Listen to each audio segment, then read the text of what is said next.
Hello दोस्तों। I hope आप सभी अच्छे होंगे। काफ़ी टाइम से डिमांड थी कि मैं वीडियो बनाऊं पूरा अपने प्रिपरेशन स्ट्रेटजी के बारे में, सिडबी के सिलेक्शन के प्री से लेकर इंटरव्यू तक। तो आज उसी से रिलेटेड पूरा वीडियो है, थोड़ा सा लंबा हो सकता है, तो प्लीज़ आप लास्ट तक बने रहिएगा अगर आपको सारी चीज़ें जाननी है। स्पेशली मैं इस वीडियो में फ्री सोर्सेज के बारे में बात करूँगा, और लास्ट में मैं थोड़ा सा पेड की भी बात करूँगा, और लास्ट में आपको मैं कुछ प्रो टिप्स भी दूंगा जो आपको सिलेक्शन में बहुत ज़्यादा हेल्पफुल होगा। चलिए स्टार्ट करते हैं। पहले पूरा पेपर का स्ट्रक्चर समझते हैं। ये एग्ज़ाम बेसिकली 3 पार्ट्स में डिवाइडेड है, प्री, मेंस और इंटरव्यू। जो प्री है वो 200 मार्क्स का होता है, जो मेंस है वो भी 200 मार्क्स का होता है, फिर इंटरव्यू 100 मार्क्स का होता है। प्री में जो टोटल पेपर है वो 2 पार्ट्स में डिवाइड है, qualifying section, non qualifying section. Qualifying section 100 marks का है, जिसमें जो मेरिट में जुड़ता है प्री के, उसमें है आपका 80 नंबर का एमएसएमई और 20 नंबर का जीए। बाकी जो 100 मार्क्स है उसमें क्यूआरई है, क्वांट, रीजनिंग, इंग्लिश और कंप्यूटर अवेयरनेस। ठीक है, प्री का ये स्ट्रक्चर हो गया। अब मेंस पे आते हैं। मेंस में जो है टोटल 125 मार्क्स के अराउंड जो है एमएसएमई का रहता है। तो उसमें 75 मार्क्स का ऑब्जेक्टिव क्वेश्चंस रहता है, और 50 मार्क्स का रहता है सब्जेक्टिव क्वेश्चंस। उसके डिटेल में हम लोग जाएंगे बाद में। फिर 75 नंबर की इंग्लिश रहती है। उस 75 नंबर में आपका प्रेसिज रहता है, एसे रहता है, लेटर रहता है। उसके डिटेल में भी हम लोग जाएंगे जब बात करेंगे। तो उसके बाद 100 मार्क्स का इंटरव्यू रहता है। ठीक है, अब प्री के प्रिपरेशन के बारे में बात करते हैं। तो इसमें जो पहले नॉन मेरिट सेक्शन है उसकी बात करते हैं। तो जो क्यूआरई है वो पूरा बैंकिंग लेवल का ही होता है। तो अगर आप बैंक का प्रिपेयर करके आए हैं तो आपको बस थोड़ा सा ब्रशअप करने की ज़रूरत है।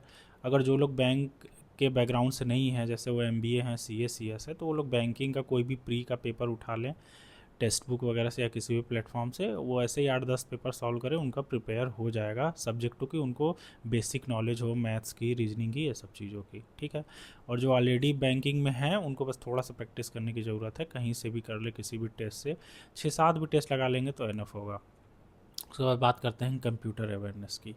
तो इसके लिए आप कोई भी वन शॉट देख लीजिए, लगा दूंगा यूट्यूब से, आप वहाँ से किसी का भी एक वन शॉट कंप्लीट कर लीजिए। ठीक है, उससे हो जाएगा। या अगर आप ऐसे पर्सन है जिसको पढ़ना ज़्यादा पसंद है, तो ऑलिव बोर्ड का एक पीडीएफ आता है पूरा कंप्यूटर का, कि मैं स्क्रीनशॉट लगा रहा हूँ, वो भी आप देख लीजिएगा। तो इन दोनों में से कोई भी एक सोर्स फॉलो अप करेंगे तो आपको पूरा आइडिया लग जाएगा, कंप्यूटर आपका प्रिपेयर हो जाएगा। अब बात करते हैं मेरिट सेक्शन के बारे में। तो पहले बात करते हैं जीए की। जीए जो है 20 मार्क्स का होता है। उसमें मेन फोकस इनका फाइनेंस के अराउंड ही रहता है, फाइनेंस एंड बैंकिंग। तो उसका भी आप वन शॉट कर लीजिए, पिछले 4 महीने का कहीं से भी कर लीजिए। उसका भी मैं स्क्रीनशॉट लगा दे रहा हूँ। तो आप वो एक बार सर्च करके उस हिसाब से कर लेंगे। किसी का भी वन शॉट करिए, उसको रिवाइज कर लीजिए, तो वहाँ से पूरा कवर हो जाएगा। ठीक है, तो ये 4 महीने का कंप्लीट हो गया। उसके बाद आते हैं एमएसएमई पे। अब यही सबसे क्रूशियल पार्ट है, यही आपके सिलेक्शन में सबसे ज़्यादा योगदान देगा। तो इसका पूरा स्ट्रेटेजी ध्यान से सुनिएगा। जो पूरा सिलेबस है एमएसएमई का, उसको 2 पार्ट में डिवाइड किया जा सकता है। एक पहला जो एमएसएमई की पॉलिसीज़ वगैरह है एंड ऑल, फिर दूसरा पार्ट है एमएसएमई फाइनेंसिंग का। लेकिन एक तीसरा पार्ट मैं अपनी तरफ से ऐड कर रहा हूँ, उसमें लिखा नहीं है। एमएसएमई स्कीम्स का ये लोग काफ़ी ज़्यादा पूछते हैं। तो ये 3 पार्ट्स हैं। तो इसके लिए एक मैं बुक रिकमेंड करूँगा, आईएबीएफ की बुक है वो। इस बुक से जब आप करेंगे तो इसमें और भी चीज़ें पढ़ाई हुई हैं, लेकिन आपको इंडेक्स में जाना है और वही वही चैप्टर्स ही केवल पढ़ने हैं जो आपके सिलेबस में है। वो आप आराम से मैच करा के कर लेंगे। 4-5 चैप्टर हैं केवल, वो आप कवर कर लेंगे तो वहाँ से आपका मेजॉरिटी एमएसएमई का कवर हो जाएगा। उसके बाद बात करते हैं एमएसएमई स्कीम्स के बारे में। तो उसमें गवर्नमेंट ऑफ इंडिया का पूरा एक पोर्टल अवेलेबल है। उस पर आप जाएंगे तो वहाँ पे एक बुकलेट है इनका, उससे आप सारा चीज़ कवर कर सकते हैं। हाँ, यहाँ पे ये बहुत ज़्यादा ज़रूरी है कि किसी भी स्कीम को पढ़ते वक्त आप उसको थोड़ा गूगल भी करिए, और कुछ एडिशनल इन्फॉर्मेशन मिल रहा है तो उसमें ऐड कर लीजिए। इससे क्या होगा कि आपका एक कम्प्रिहेंसिव नोट्स तैयार हो जाएगा स्कीम्स का। ठीक, अब तीसरा चीज़ हमने बात की एमएसएमई फाइनेंसिंग से रिलेटेड, वो भी उस बुक में, आईएबीएफ की बुक में कवर्ड है, तो उसका भी आपको टेंशन लेने की ज़रूरत नहीं है। तो वो सॉर्ट हो गया। ठीक है। उसके बाद अब कुछ चीज़ें हैं जो बहुत वैल्यू एडिशन करती हैं, वो मैं आपको बता दे रहा हूँ। जैसे आप सिडबी का पूरा पोर्टल एक बार विजिट करिए, उसमें जो सब सेक्शंस है स्पेशली उसमें जाइए। सिडबी का विज़न है कि वो प्रोडक्ट के बारे में और जो भी चीज़ें हैं, और उसको भी थोड़ा नॉलेज उससे अपना इन्हेंस करने की कोशिश करिए, वो काफ़ी ज़्यादा आपको हेल्प करेगा। तो सिडबी की वेबसाइट हो गई। उसके बाद को रिलेटेड वेबसाइट जो एमएसएमई के लिए भी इंपॉर्टेंट है, तो एक मिनिस्ट्री ऑफ एमएसएमई का हो गया, वो मैं आपको पहले ही बताया। उसके बाद उद्यम का पोर्टल है, ये बहुत इंपॉर्टेंट है। उसके बाद है चैम्पियंस पोर्टल, उसके बाद है समाधान पोर्टल। तो ये सारे आपको विजिट करने हैं, देखना है कि उसमें गवर्नमेंट की क्या गाइडलाइन है और इस हिसाब से आपको आगे बढ़ना है। तो एमएसएमई में अगर आप इतना कर लेंगे तो लगभग लगभग आपकी सारी चीज़ें कवर हो जाएंगी और आप प्री बहुत आसानी से निकाल पाएंगे। आप समझिए कि 100 मार्क्स में से कट ऑफ 10 के भी नीचे कई बार जाती है, हालांकि आपको कोशिश करना है कि आपका 30 के ऊपर रहे हमेशा 100 में से, तो वो आप बहुत आसानी से निकाल लेंगे। और इंश्योर करिए कि जो सेक्शनल कट ऑफ है नॉन क्वालिफाइंग सब्जेक्ट के, जैसे जो क्यूआरई और कंप्यूटर था, वो उसका आप सेक्शनल निकाल लीजिए, नहीं तो वहाँ फंस जाएंगे तो गड़बड़ हो जाएगा। उसके बाद आते हैं मेंस पे। तो जैसा कि मैं बताया था मेंस 2 पार्ट में था। तो पहला हम बात करेंगे इंग्लिश का। तो इंग्लिश जो है मेंस का वो 3 पार्ट्स में है, जैसा कि मैं आपको बताया था। तो पहला है एस्से, फिर दूसरा लेटर, फिर तीसरा है प्रेसिज राइटिंग। तो एस्से की बात करें तो एस्से थोड़ा लंबा आता है, 500 से 600 वर्ड्स का। तो आप कोशिश करिए कम से कम 5 से 10 ऐसे प्रैक्टिस करके जाइए। और टॉपिक्स कैसे होंगे, टॉपिक्स हाल फिलहाल के ही रहते हैं, जो 2-3 महीने में न्यूज़ में चीज़ें रहेंगी वही आप कवर कर लेंगे, तो उतने से आपका पूरा हो जाएगा। ठीक है। तो अब जैसे एग्जांपल के लिए मैं बता भी देता हूँ, इस टाइम जैसे एआई का है, बैंकिंग का है, बैंकिंग में एआई कैसे यूज हो सकता है, डिसएडवांटेज एडवांटेज एंड ऑल। ठीक है। तो इससे रिलेटेड क्वेश्चंस आने का आप एक्सपेक्ट कर सकते हैं, जैसा कि मेरे एग्ज़ाम में आया था जब मैंने दिया था। तो उसी तरीके की चीज़ें आप कर लेंगे तो हो जाएगा।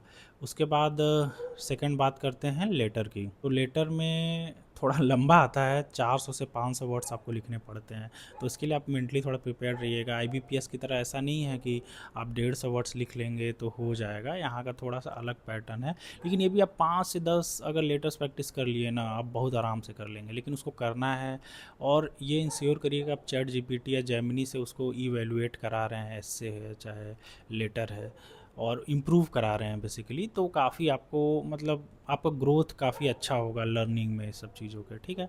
उसके बाद बात करते हैं प्रेसिस की। तो प्रेसिस में क्या है कि एक लंबा पैराग्राफ आएगा, लेट से कि 200 वर्ड्स का आया, तो उसको आपको कितना करना रहेगा, 70 वर्ड्स में 1/3, बेसिकली 1/3 करना पड़ रहा है। तो वो आप आसानी से कर पाएंगे अगर आप ये भी कम से कम 10 से 15 प्रेसिस प्रैक्टिस करके जा रहे हैं। हाँ, लेकिन इसमें इम्प्रूवमेंट बहुत ज़्यादा ज़रूरी है।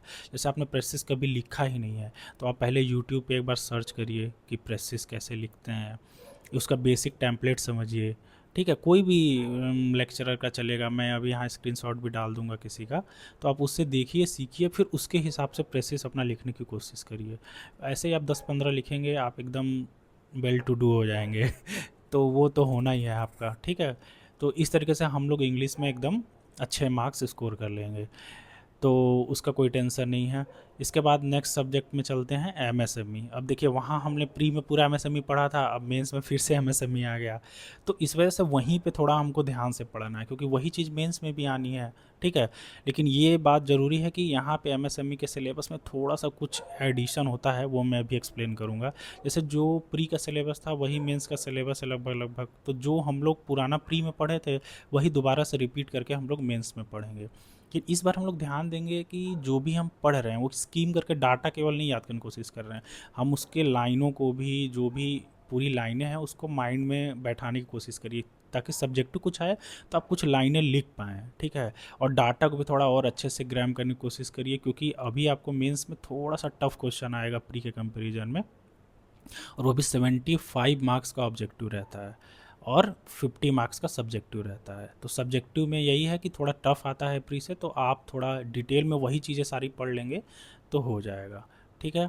और ऐसे ही आपका सब्जेक्टिव है, सब्जेक्टिव में 50 नंबर का रहता है, उसमें 4 क्वेश्चंस आते हैं, 2 क्वेश्चन 15-15 मार्क्स के रहेंगे और अनदर जो 2 हैं वो 10-10 मार्क्स के रहेंगे, तो टोटल 50 मार्क्स हो गया।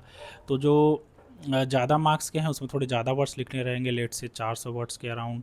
और जो छोटे मार्क्स हैं, 10 मार्क्स के हैं, उसमें आपको लिखने रहेंगे लेट्स से 300 के अराउंड। तो आप जितना लिख पाइए उतना लिखिए, वो तो काफ़ी ज़्यादा डिमांड करते हैं, 500 लिखिए, 400 लिखिए, मतलब लेकिन आप मैक्सिमम लिखिए। और इसमें सबसे इम्पॉर्टेंट ये है कि आप कोई भी क्वेश्चन छोड़ेंगे नहीं। अगर टाइम कम है तो आप उसको आधा ही लिखिए, या आधे में ही पूरा समरी देने की कोशिश करिए जो जो चीज़ें पूछी जा रही हैं, लेकिन आप सारा अटैम्प्ट करिए। इससे काफ़ी आपके सिलेक्शन के चांसेस बढ़ जाते हैं, ये बात एकदम माइंड में बैठा लीजिएगा, ठीक है। इसके बाद जो मैं बात कर रहा था, कुछ एडिशनल टॉपिक्स हैं, जैसे कि अल्टरनेट इन्वेस्टमेंट फंड्स हैं, म्यूचुअल फंड्स हैं, और इक्विटी है, ये सब चीज़ें हैं ना, ये थोड़ा सेबी से रिलेटेड गाइडलाइंस वगैरह हैं। तो इसके लिए आपको क्या करना है कि आपको रिफ़र करना है सेबी का वेबसाइट, वो भी मैं डाल दूंगा अभी यहाँ, तो आप वहाँ से देख सकते हैं, या आप ऐसे ही जनरली क्रोम पे सर्च कर सकते हैं। आजकल तो पूरा जेमिनी से भी आपको पूरा कंटेंट मिल जाता है, तो उसका कोई दिक्कत नहीं है। आप दोनों में से कोई एक तरीका या दोनों यूज करके आप ऐसे कंटेंट क्रिएट कर सकते हैं। और यहाँ पे क्योंकि लेवल थोड़ा सा हमको एलिवेट करने की ज़रूरत है एमएसएमई के प्रिपरेशन में भी, तो जो भी सपोज करिए एमएसएमई में आईरेक नॉर्म्स है, चाहे एमएसएमई फाइनेंसिंग है, तो उससे रिलेटेड ना आरबीआई की गाइडलाइन रहती हैं, वो भी आप क्रोम पे से सर्च करेंगे कि सपोज करिए आईरेक नॉर्म्स एमएसएमई से रिलेटेड गाइडलाइन, तो वो आपको मिल जाएगा। वो भी मैं अभी स्क्रीनशॉट यहाँ लगा दे रहा हूँ, तो वो आप देख लीजिएगा। तो ऐसे गूगल करेंगे करके थोड़ा सा ना डिटेल में जाएंगे तो उससे काफ़ी आपका हेल्प होगा।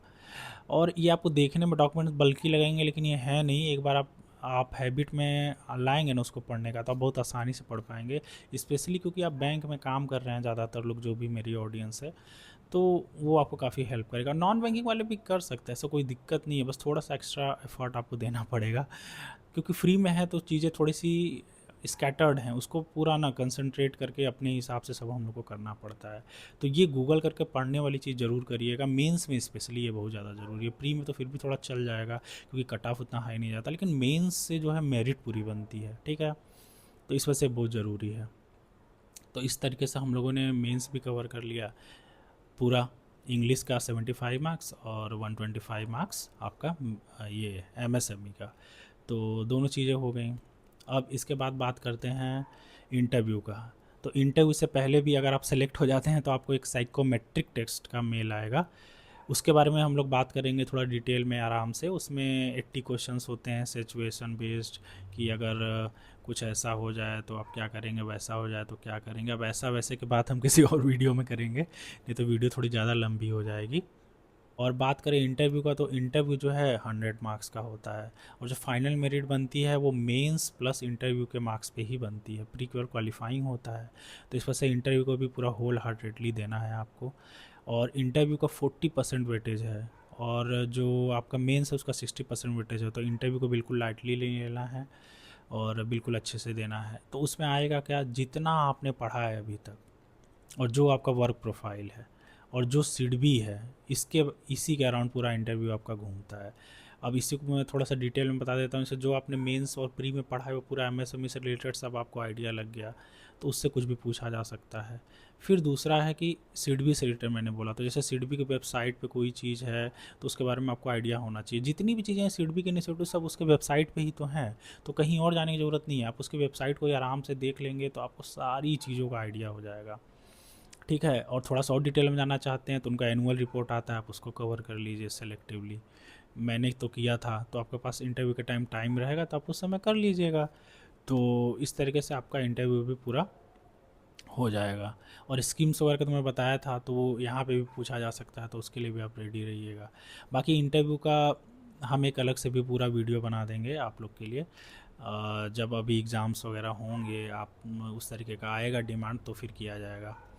बाकी और भी चीज़ें बहुत ज़्यादा ज़रूरी हैं, जैसे कि आप लेटेस्ट चीज़ों से अपडेटेड रहिए। जैसे मैंने साइट्स का बताया, उद्यम का, समाधान का, संबंध पोर्टल है, और चैम्पियंस पोर्टल है, और CGTMSC का जो एफिलिएटेड इंस्टीट्यूशन है उसका है। तो ये सब चीज़ों का आपको आइडिया होना चाहिए और क्या चल रहा है एमएसएमई का, तो आपको ओवरऑल पूरा एग्ज़ाम को समझने और देने में काफ़ी ज़्यादा हेल्प होगा। अगर आप एमएसएमई बैकग्राउंड से हैं तो ये जो सोर्सेस मैंने बताए हैं ये आप काफ़ी इजीली इससे कवर कर पाएंगे। अगर आप नहीं भी हैं, बैंक में काम भी कर रहे हैं, आपको पता है एमएसएमई क्या होता है, फिर भी आप इसको कर पाएंगे, थोड़ा सा टाइम लगेगा। लेकिन आपको बिल्कुल एमएसएमई का बैकग्राउंड नहीं है या आप इतना पेन ही नहीं लेना चाहते हैं कि इतना सारी चीज़ें इधर उधर से करना, तो फिर आप क्या कर सकते हैं, आप सिंपली किसी का कोर्स ले लीजिए। अब मेरा पर्सनल रिकमेंडेशन पूछेंगे तो आप CA रमन लुथरा क्लासेस का ले सकते हैं। उनसे ज़्यादातर लड़के सेलेक्ट हुए हैं सिडबी में, उनका कंटेंट क्वालिटी काफ़ी अच्छा है। इसके अलावा क्रैक ग्रेड बी का भी कुछ लोग लेते हैं, इसके अलावा आई एग्ज़ाम बी करके भी चैनल है, उनका भी लेते हैं, लेकिन मेजॉरिटी जो है CA रमन लुथरा क्लासेस से लेते हैं। तो आप एक बार लेकिन चेक ज़रूर तीनों कीजिएगा, आप जिससे ज़्यादा कंफर्टेबल फील करिएगा उसका लीजिएगा। और एक बहुत ज़रूरी सजेशन है जो मैं आप लोग को देना चाहूँगा, जैसे कई बार आपको ऐसा फील होता होगा, आप डाउन फील करते होंगे कि लाइफ में कुछ हो नहीं रहा है, कैसे होगा, और बैंक में या कहीं भी आप काम कर रहे होंगे, आप अपने लिए थोड़ा बेटर देख रहे होंगे कि हाँ हम भी पढ़ के कुछ आगे निकलेंगे, तो अपने आप पे भरोसा रखिएगा, वो हो जाएगा। कई बार हम बहुत डाउन फेज़ में होते हैं, ऐसा लगता है कि सब कैसे होगा, लेकिन वो हो जाता है। इम्पॉर्टेंट ये है कि आपको माइंडसेट ये रहना चाहिए आपका कि नहीं नहीं आपको पढ़ना है। अगर आप ये सोच लेते हैं ना तो आप काफ़ी लोगों से वैसे ही आगे हैं, ठीक है। एक बार आप पढ़ने का सोच लिए तो फिर आप स्टार्ट करिए, और सारा गाइडेंस मैं आपको दे ही दिया हूँ, चाहे फ्री है चाहे पेड है, तो आप उसके हिसाब से करिए। फिर भी कुछ आपको डाउट है तो आप हमको मैसेज करिए इंस्टाग्राम पे, या आईडी आपको नीचे दिख रहा होगा, तो आप उस पर मैसेज करिए, मैं उस पर रिप्लाई कर दूँगा, और जितना हेल्प हो पाएगा मैं करूँगा। हाँ, एक और इम्पॉर्टेंट बात कि जो भी मैं यहाँ रिसोर्सेज बोला हूँ इसका मैं कंबाइंड मैं एक PDF टाइप का बना दूँगा सारे लिंक्स का, तो वो अगर आपको चाहिए होगा तो वो भी इंस्टाग्राम पे मैं वीडियो डालूंगा, उस पर आप कमेंट कर दीजिएगा, वहाँ से मैं आपको दे दूँगा। क्योंकि ओवरऑल फिर वो आपके पास एक जगह पड़ा रहेगा ना, तो आप कभी भी उसको रिफ़र कर पाएंगे और आसानी से मतलब चीज़ें एक साथ आपको मिल जाएंगी। तो मुझे उम्मीद है ये वीडियो आप लोग को अच्छा लगा होगा। इसके लिए मैंने काफ़ी चीज़ें देखी कि आपको मैं काफ़ी ऑर्गेनाइज तरीके से प्रेजेंट कर पाऊँ।